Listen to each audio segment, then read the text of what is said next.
Chiudo la bici perché in questo quartiere è molto pericoloso lasciare la bici aperta.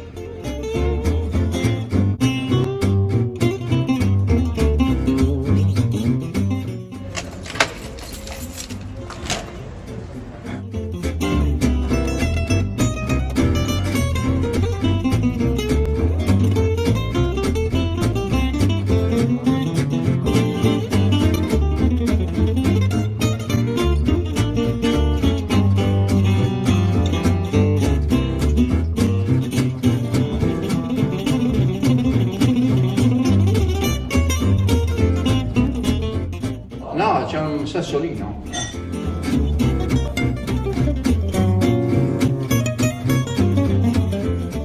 Parla di Udine, parla dei problemi che ci sono a Udine. Questo quartiere vive di persone di differenti etnie, di differenti colori. Il quartiere stesso ha differenti colori. E qual è il problema principale che affronta Orioles nel libro? È la pacificazione. Pacificazione che è una parola responsabile che crea grossi problemi a pronunciarla. E io sono qui con Shadat perché? Perché Shadat è il protagonista di questo libro. Shadat Hossein, Rocco, Shadat Hossein è, sì, è vero, hai ragione tu, uno dei protagonisti del mio libro. Perché? Perché Shadat ha fondato quasi 10 anni fa il terzo centro islamico della città, i Pacifici di Udine. Chi sono i Pacifici di Udine? Siamo noi. Perché è un po' ambigua. No, pacifici siamo noi, vogliamo essere pace, come tu hai domandavi prima. E io rispondevo, io non vorrei contro nessuno, vorrei bene a tutti. Volete bene a tutti? Vorrei bene a tutti. Se è islamico, se non è islamico, basta che una persona, io rispetto lui deve rispettare me. Siamo pace e stare bene tutti insieme. Qui è un centro più grande, accogliente. Abbiamo un spazio finalmente grande, può fare tante diverse cose.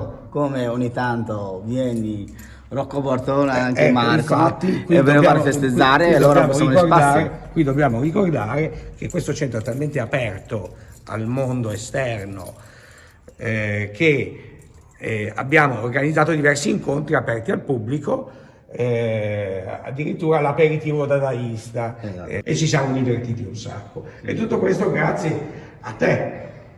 Ma perché hai aperto una moschea in questa azione? Perché noi servono, perché tutti siamo noi, tutti stranieri, non c'è macchina, non si mezza di andare, e vivono tutti in questa stazione e servono un posto dove era più gente, dove possiamo stare insieme. Perché se io apro uno di Stadio Friuli e non riesce ad andare là, a giungere lì. Certo, ma questo è un quartiere difficile, pieno di problemi. No, non è pieno di problemi, perché questo una volta un signore contava, con quel momento che non sono io qui, Udine, già aveva più problemi di adesso.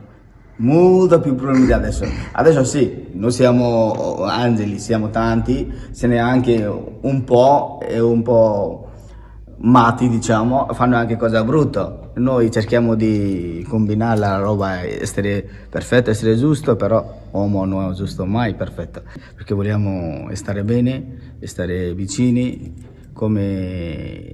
Vabbè, adesso non fai un sermone. Ascolta. Questo quartiere alla fine è molto bello. Sì, certo. Questo quartiere siamo abbastanza bene, quasi perfetto. Sì, fino adesso non abbiamo nessuno grossi problemi. Ma io ho parlato malissimo di questo quartiere. Puoi parlare quello che vuoi tu, però non sta male questo quartiere. La gente dice di tutto. No, io fino adesso mi trovo bene con Marco, anche Bortone. Fino a quando sto bene dico che è bravo, se non sto bene dico quello lì non va bene. Esatto. Ecco. Nel mio libro si parla di Shadat, si parla di tante altre storie, di Islam, di altre religioni, si parla di una città che appena 30 anni fa contava solo 900 stranieri e oggi ne ha più di 14.000. Una grande trasformazione è avvenuta attraverso uomini coraggiosi come Shadat, imprenditori della cultura, che hanno fatto radicare qui in città l'Islam pacificamente, e questa non è una cosa da poco. Grazie Shadat, ci vediamo alla presentazione del libro il 19 maggio nella sede della CISL. Grazie a voi, che se voi non contate la nostra storia non sapranno gente. Ringrazio Marco Orioles, il Bortone, siamo bene, facciamo più roba, più buona cosa più avanti. Grazie, ciao.